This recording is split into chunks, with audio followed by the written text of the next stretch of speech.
Praise the lord. మిత్రులారా, అందరికీ మన ప్రభు అయిన యేసు క్రీస్తు వారి నామంలో వందనాలు తెలియజేస్తున్నాను. దేవుని మహా గొప్ప కృప, ఆయన దయ, మరొక నూతన దినాన్ని ఆయన మనకు అనుగ్రహించాడు. ఆయన సన్నిధిలో చేరడానికి, ఆయన స్వరాన్ని విని మన జీవితాలను సరిచేసుకోవడానికి, మన హృదయాన్ని బలపరుచుకోవడానికి దేవుడు మనకిచ్చిన ఈ గొప్ప అవకాశమును బట్టి దేవునికి వేలాది కృతజ్ఞతలు తెలియజేస్తున్నాను. మరి మొదటగా ఈ దినాన సిస్టర్ అరుణ్ కుమారి గారు పాడినటువంటి ఆ పాట నా రక్షణ శృంగము. ఆ పాట యాక్చువల్గా పల్లవిని నేను 2004వ సంవత్సరంలో అప్పుడు కేరళలో ఉన్నప్పుడు రాశాను. 2004వ సంవత్సరంలో ఆ పల్లవిని మాత్రమే రాశాను. కానీ ఈ 2026వ సంవత్సరంలో, అది మరి ఫిబ్రవరి నెలలో అనుకుంటాను, నేను అనంతపూర్కు వెళ్ళినప్పుడు ఆ 2 వచనాలను, ఆ కోరస్ను రాయడం జరిగింది. కొన్ని సంవత్సరాల తరబడి, సంవత్సరాలకు పూర్వమే ప్రారంభమైనాయి. కానీ దాదాపు 20 సంవత్సరాలు తర్వాత ఆ పాటను పూర్తి చేయటం జరిగింది. దేవుని కృప.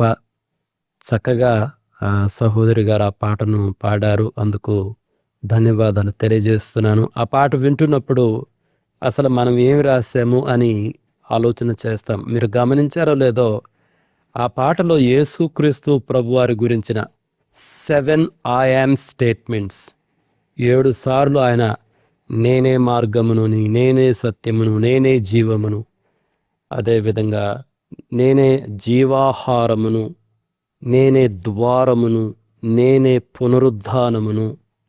అయితే అందులో నేనే ఆధారము అన్నటువంటి ఒక మాట రాశాను. అది దేన్ని సూచిస్తుందంటే యోహాను సువార్త 15వ అధ్యాయం, నేను నిజమైన ద్రాక్షావల్లిని, మీరు తీగలు, మీరు నాలో నిలిచి ఉంటేనే గాని ఫలింపరు. అదంతా ఎలా రాయాలో ఆ లిరిక్స్కి అనుగుణంగా రాయాలని నీవే ఆధారం అన్నటువంటి పదం రాశాను. కాబట్టి ఆ మాటలన్నీ కూడా యేసుక్రీస్తు ప్రభువారు చెప్పిన మాటలే. ఆ 2వ వచనం, ఆ మొదటి వచనం వచ్చేసి కీర్తనాకారుడైన దావీదు కీర్తనలో అనేక సార్లు చెప్తాడు, నీవే నా దుర్గము, నీవే నా కోట, నీవే నా శైలము. కాబట్టి అటువంటి పదాలన్నిటినీ నేను తీసుకోవడం జరిగింది మిత్రులారా. అవన్నీ వాక్యాలని ఒక పాట రూపంలో పెట్టడం జరిగింది. ఏది ఏమైనా ఆ పాట వింటున్నప్పుడు మరలా ఒకసారి నిజంగా దాని చరిత్రను నేను జ్ఞాపకం చేసుకున్నాను. దేవునికే సమస్తమైనటువంటి మహిమ, ఘనత, ప్రభావం. మిత్రులారా, మరి మనం పేతురు రాసినటువంటి ఈ మొదటి పత్రిక 5వ అధ్యాయంలో ఉన్నాము. నిన్నటి దినాన మొదటి 3 వచనాలు మనం ధ్యానం చేసుకున్నాం. వాస్తవంగా 4వ వచనాన్ని కూడా నిన్నటి వచనాలతో కలిపి మనం ధ్యానం చేసుకోవలసి ఉండింది. కానీ ఎందుకో నేను ఈ 4వ వచనాన్ని నిన్నటి దినాన కంప్లీట్ చేయలేకపోయాను. ఎందుకో గమనించలేదు. కాబట్టి ఈరోజు మనం ఏం చేద్దామంటే ఈ 5వ అధ్యాయంలో 4వ వచనం నుండి 7వ వచనం వరకు ధ్యానం చేద్దాము. ఒకసారి ఆ వాక్య భాగాన్ని నేను చదువుతున్నాను. పేతురు గారు వ్రాసినటువంటి ఈ మొదటి పత్రిక 5వ అధ్యాయము 4వ వచనం నుండి నేను చదువుతున్నాను.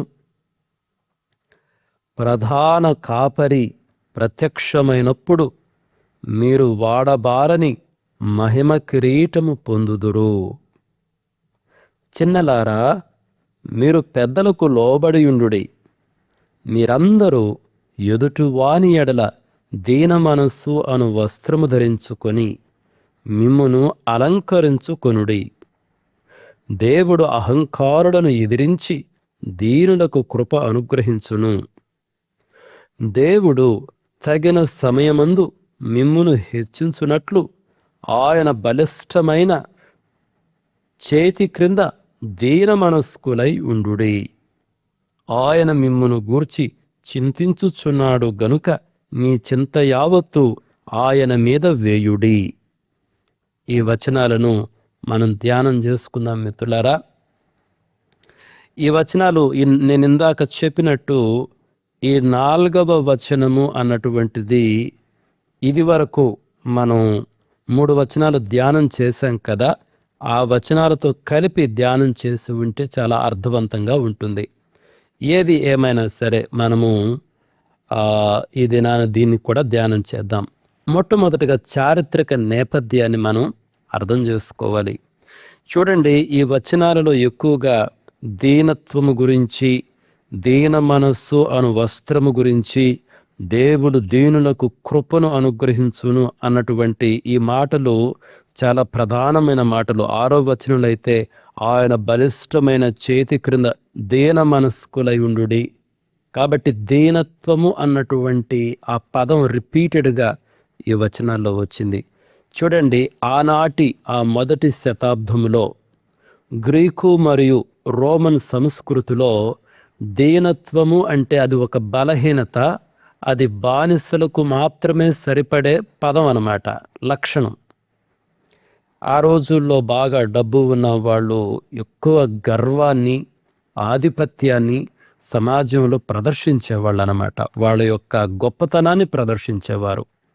కానీ బానిసలు మాత్రం, ఆ రోజుల్లో బానిస వ్యవస్థ ఉండేది, బానిసలు మాత్రం దీనత్వాన్ని కలిగి ఉండేవాళ్ళు. వాళ్ళు తలదించుకొనే ఉండేవాళ్ళు, వాళ్ళు పని మాత్రమే చేసేవాళ్ళు. వాళ్ళని తిట్టినా కానీ తిరుగు మాట్లాడకూడదన్నమాట. అంత తగ్గిపోయినటువంటి స్థితి. కాబట్టి ఆనాటి సంస్కృతిలో, సమాజంలో మాత్రము దీనత్వము అంటే ఇంకా ఆల్మోస్ట్ ఇతడు దీనత్వాన్ని ప్రదర్శిస్తున్నాడు అంటే ఇతడు బానిస. కానీ క్రైస్తవ్యం మాత్రం ఆ దృక్పథాన్ని సంపూర్ణంగా మార్చివేసింది. ఉదాహరణకి యేసుక్రీస్తు ప్రభువారే దీన మనస్సును ధరించుకున్నాడు అన్నటువంటి అత్యున్నతమైనటువంటి ఆ లక్షణాన్ని పేతురు గారు ఇక్కడ ఉదహరిస్తున్నారు. దాన్ని మనం పరిశీలన చేద్దాం. అలాగే ఇక్కడ యేసుక్రీస్తు ప్రభువారిని ఒక కాపరి, ప్రధాన కాపరి అని చెప్పడం జరిగింది. సాధారణంగా యూదులు పాత నిబంధన గ్రంథాన్ని మనం పరిశీలించినట్లయితే దేవునిని కాపరిగా వివరిస్తారు, కాపరిగా వాళ్ళు చూస్తారన్నమాట. అందుకనే మనకి 23వ కీర్తన కానివ్వండి, యెహెజ్కేలు గ్రంథము 34వ అధ్యాయం కానివ్వండి, మీరు తర్వాత చదివితే దేవునిని ఒక కాపరిగా వాళ్ళు చూస్తారు, చిత్రీకరిస్తారన్నమాట. అయితే అదే పదాన్ని, అదే సాదృశ్యాన్ని యేసుక్రీస్తు ప్రభువారికి ఇక్కడ ఆపాదించడం జరిగింది. అంటే పేతురు గారు చాలా స్పష్టంగా చెప్తున్నారు, ఈయన దేవుడు, ఈయన కాపరి, ఈయన మన రక్షకుడు, మన నాయకుడు, మన విమోచకుడు అని చాలా స్పష్టంగా దేవునికి ఉపయోగించే పదాన్ని యేసుక్రీస్తు ప్రభువారికి ఉపయోగిస్తూ ప్రధాన కాపరి అని ఉపయోగించాడనమాట.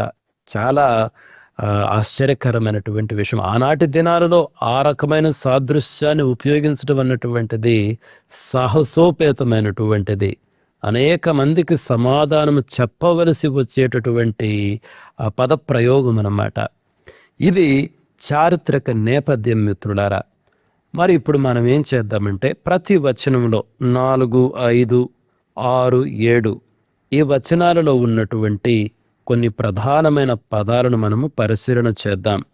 మరి 4వ వచనములో ప్రధాన కాపరి, తర్వాత వాడబారని మహిమ కిరీటము, ఈ పదాలు మనం గమనించాలి. చూడండి, ఇక్కడ ప్రధాన కాపరి అంటే దాన్ని గ్రీకులో ఆర్కిపోయోమెన్ అంటారు. ఆర్కిపోయోమెన్ అంటే మీరు గమనిస్తే ఈ మొదటి 3 వచనాలలో సంఘ కాపరులను లేదా సంఘ పెద్దలను వారి గురించి మాట్లాడటం జరిగింది.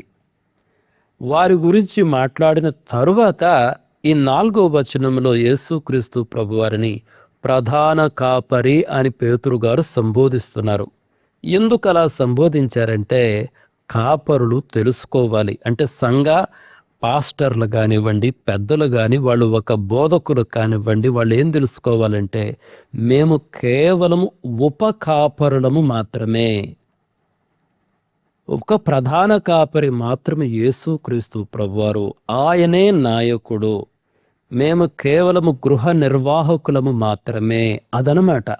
అందుకనే ఈ మొదటి 3 వచనాలలో ఈ పెద్దల గురించి, లేక బోధకుల గురించి, లేకపోతే పాస్టర్ల గురించి మాట్లాడిన తరువాత యేసుక్రీస్తు ప్రభు గురించి మాట్లాడుతూ ప్రధాన కాపరి మాత్రమే యేసుక్రీస్తు ప్రభువారు అన్నటువంటి విషయాన్ని నొక్కి చెప్తున్నారు.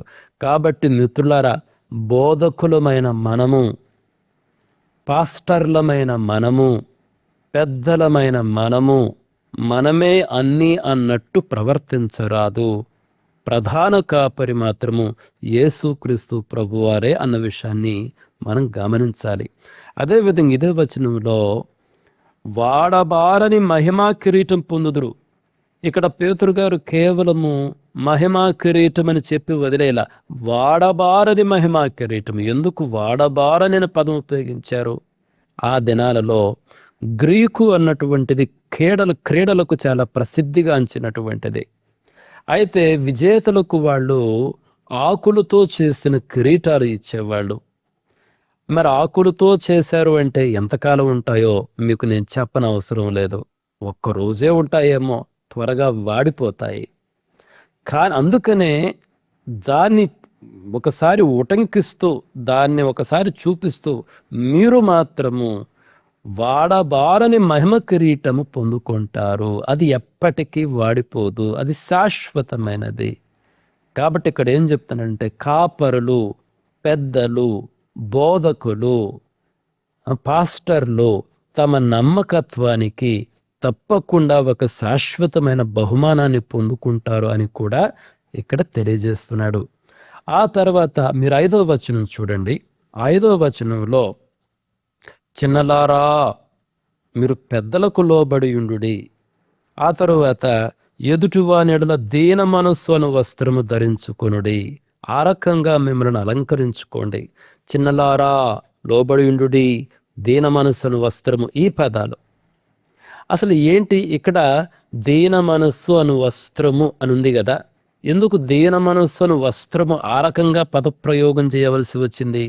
చూడండి, గ్రీకులో దీనికి వాడబడినటువంటి పదం ఎక్కోంబూమై.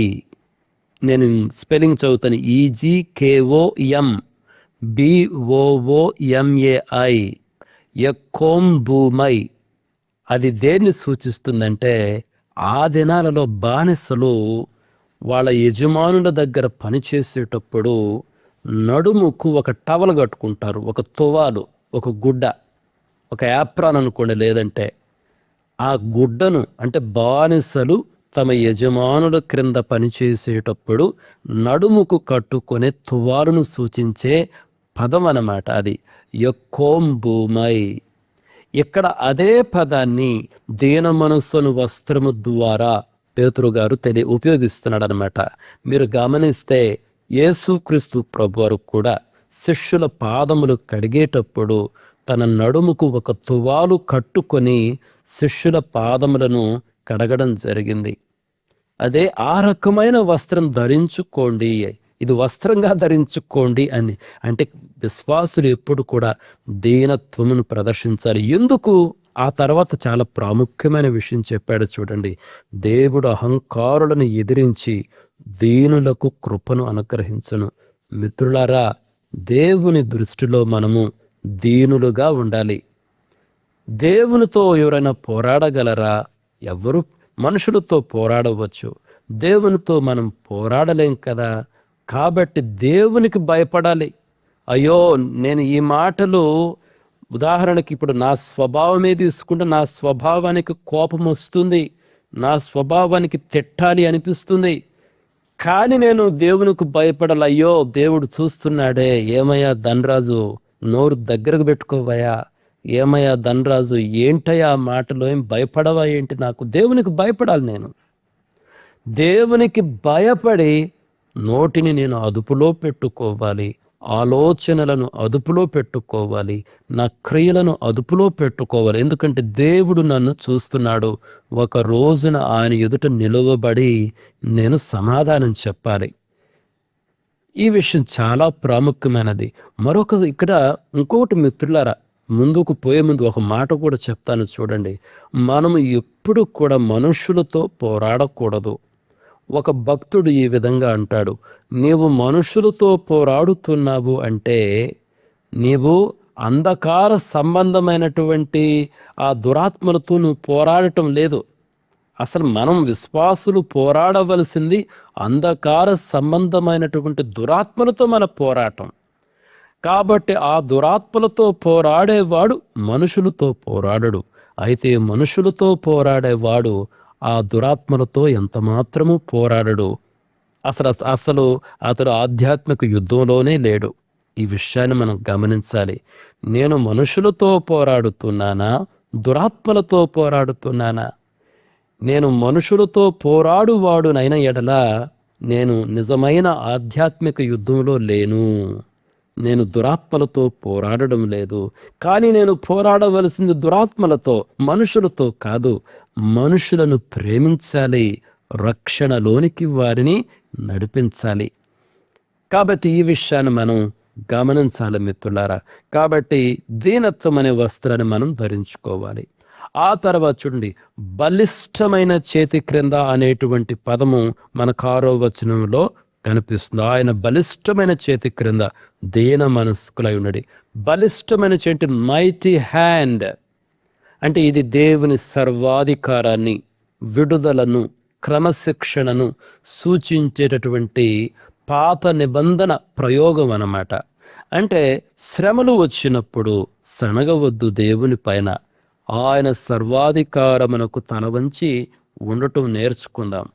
మనం ఆయన పాదాల వద్ద తగ్గించుకుంటే ఆయన తాను నిర్ణయించినటువంటి తగిన సమయమందు మనల్ని హెచ్చిస్తాడు.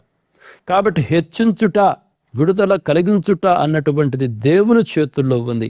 అది మన చేతుల్లో కాదు అన్నటువంటి విషయము మనం గమనించాలి. కాబట్టి బలిష్టమైన దేవుని చేతి క్రింద ఎలా ఉండాలంట? దీన మనస్సు కలిగి ఉండాలి. దీన మనస్సు కలిగిన వారు సణగరు, గొణగరు. ఆ తర్వాత 7వ వచనం చూడండి. 7వ వచనం చాలా ఆశ్చర్యకరమైనటువంటి వచనం ఇది. ఎందుకో తెలుసా? అసలు 7వ వచనం గమనించండి. ఆయన మిమ్మల్ని గురించి చింతించుచున్నాడు. ఆ మాట చాలా ఆశ్చర్యం అనిపించింది నాకు. ఆయన మన గురించి చింతించుచున్నాడు. అక్కడ మీరు చింతించుచున్నాడు ఆ పదం పైన 1 అని ఉంది చూడండి. ఆ ఫుట్ నోట్లో ఉంది, లక్ష్యము చేయుచున్నాడు.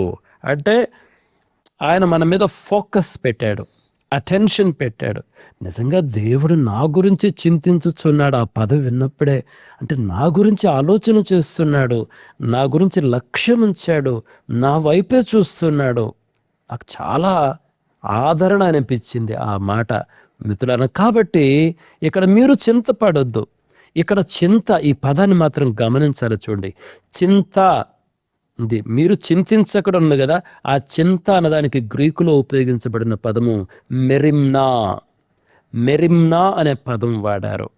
మెరిమ్నా అంటే ఏంటో తెలుసా? దానికి ఎగ్జాక్ట్గా తెలుగులో మనస్సును విభజించేది లేదా కలవరపెట్టేది.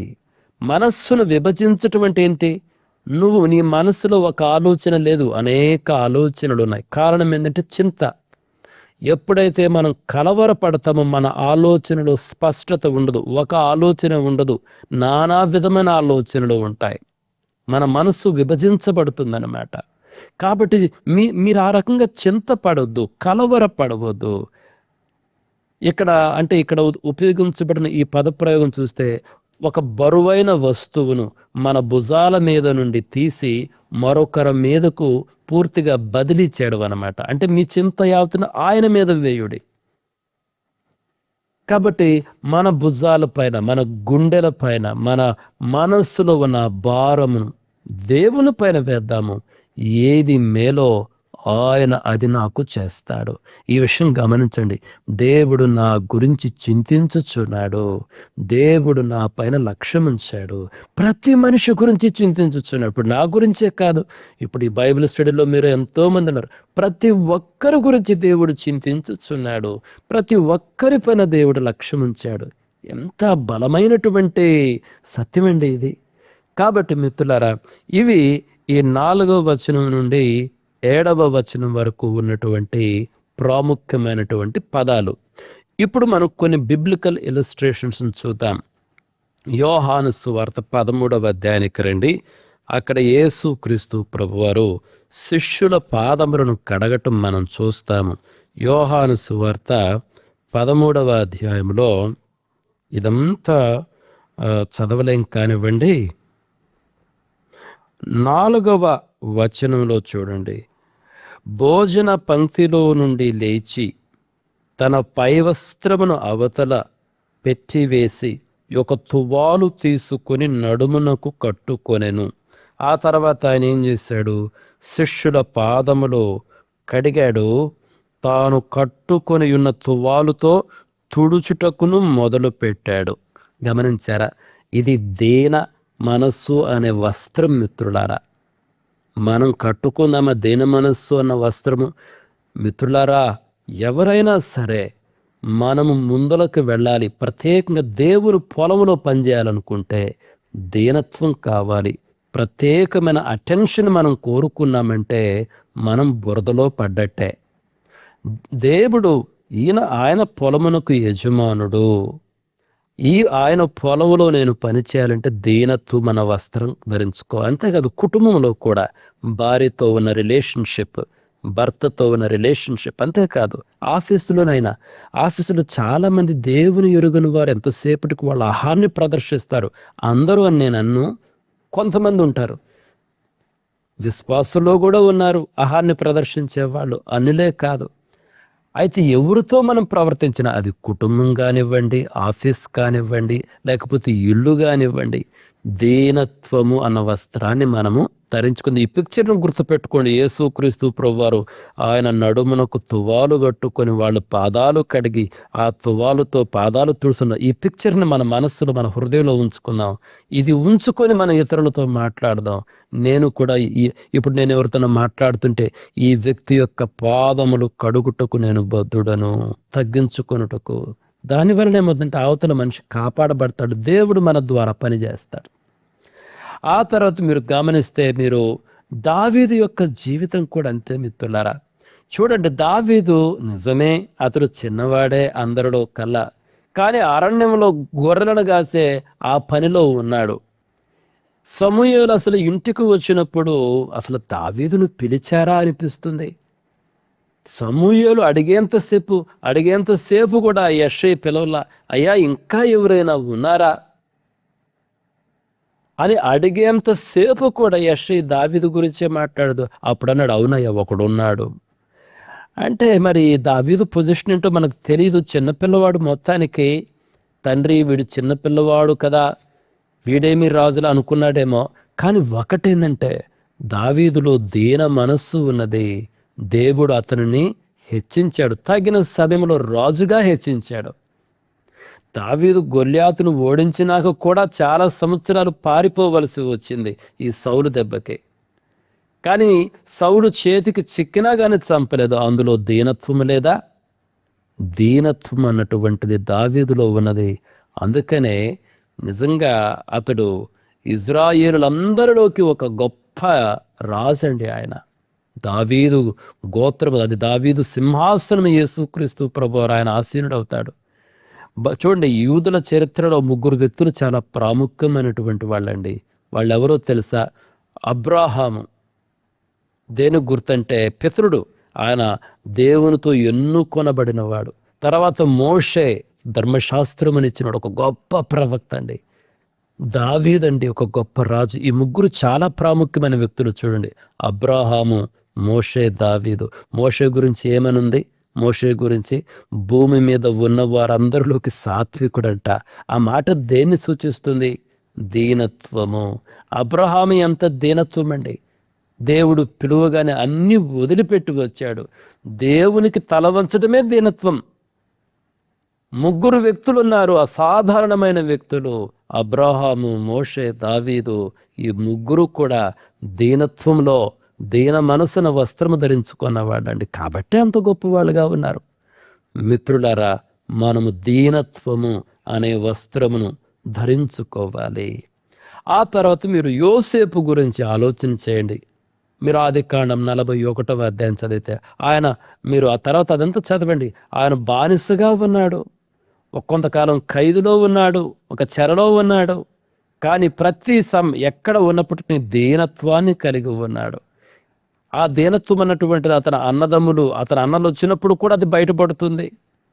కానీ తగిన సమయం ముందు దేవుడు హెచ్చించాడు. అదే కదా పేతురు గారు అంటున్నారు, ఆయన అహంకారులను ఎదిరించును, దీనులకు కృపను అనుగ్రహించును. 6వ వచనంలో అయితే ఏమనుంది? తగిన సమయం ముందు హెచ్చించును. దేవుడు యోసేపుని హెచ్చించలేదా? మీరు నెబుకద్నెజరు గురించి ఆలోచన చేయండి. దానియేలు గ్రంథం 4వ అధ్యాయం. గర్విష్ఠులను దేవుడు ఎదిరిస్తాడు. ఎప్పుడైతే నెబుకద్నెజరు నా బలాతిశయమును బట్టి ఈ బబులోను నేను కట్టానని గర్వించినప్పుడు అతడు అడవి జంతువుగా మారాడు. వాస్తవంగా ఎందుకు మారాడు? దేవుని తీర్పు అతని పైకి వచ్చింది. అంటే దేవుడే అతనిని అణచివేశాడు. ఎప్పుడైతే అతడు వినయమును నేర్చుకున్నాడో అప్పుడు హెచ్చించబడ్డాడు. మీరు హన్నా గురించి ఆలోచన చేయండి. 1 సమూయేలు గ్రంథం 1వ అధ్యాయం చదివితే హన్నా దేవుని సన్నిధిలో తన వేదనంతను అలా తన హృదయాన్ని కృమ్మరించింది. అయితే ఒక మాట ఉంటుంది హన్నా గురించి. అక్కడ రండి, సమూయేలు 1 గ్రంథానికి రండి. ఆ మాట తప్పకుండా మనం చదవాలి. సమూయేలు 1 గ్రంథము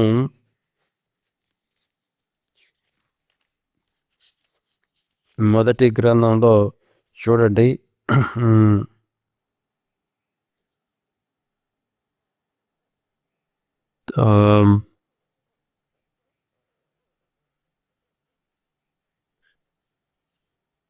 చూడండి 18వ వచనంలో చూడండి. 18వ వచనంలో ఆఖరి భాగములో నాట నుండి దుఃఖముఖిగా నుండుట మానెను. ఆ పదం గమనించండి. ఇక ప్రార్థన చేసిన తరువాత, తన హృదయమును కుమ్మరించిన తర్వాత అది అప్పటి నుంచి ఒక దుఃఖంగా ఉండుట అన్నటువంటిది మానివేసింది. అది ఎలా ఉందంటే తన భుజముల పైన ఉన్నటువంటి భారమును దేవుని పైకి పెట్టేసిందండి. కాబట్టి మన చింతను దేవుని పైన వేయుట అంటే ఇదే. మనలో ఒక్కొక్కరిమి ఒక్కొక్క రకమైన సమస్యలో పోతూ ఉన్నాము. దేవుడు చూస్తున్నాడు, దేవుడు ఎరుగుకుంటే ఏమీ లేడు.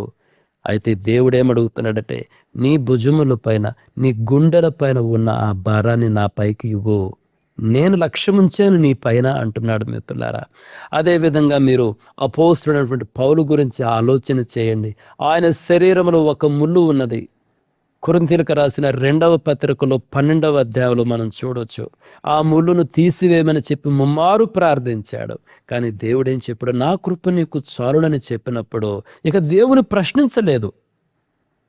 మిత్రులు, ఒక్కొక్కసారి మనము దేవుని పదే ఒక విషయమై ప్రశ్నిస్తున్నామంటే అది అహంకారమై ఉండొచ్చు. ఆలోచన చేసుకోవాలి మనము. దేవుని బలిష్టమైన చేతి క్రింద దీన మనస్కులై ఉండడం అంటే ఏంటో తెలుసా? ప్రశ్నించవద్దు దేవుని. కాబట్టి 3 సార్లు పౌలు గారు అడిగారు, కానీ 3 సార్లు నా కృప నీకు చాలును అన్నాడు. అంటే ఆ ముళ్ళు తీసివేయలేదు.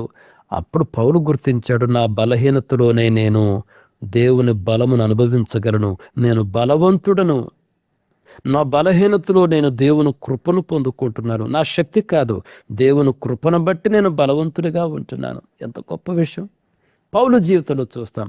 అదేవిధంగా మీరు ఎస్తేరు జీవితం ఆలోచన చేయండి. ఒక రాణిగా ఉన్నది, యూదులకు కష్టం వచ్చింది. కానీ మొర్దెకై చెప్పాడు, ఇది సమయము, నీ ప్రజల కొరకు నువ్వేదైనా చెయ్యాలి.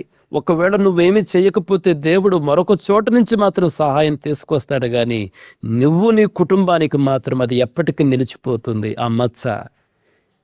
ఏంటి, నేను రాణిని, నాకు చెప్తాడా అని అనుకున్నది ఎస్తేరు.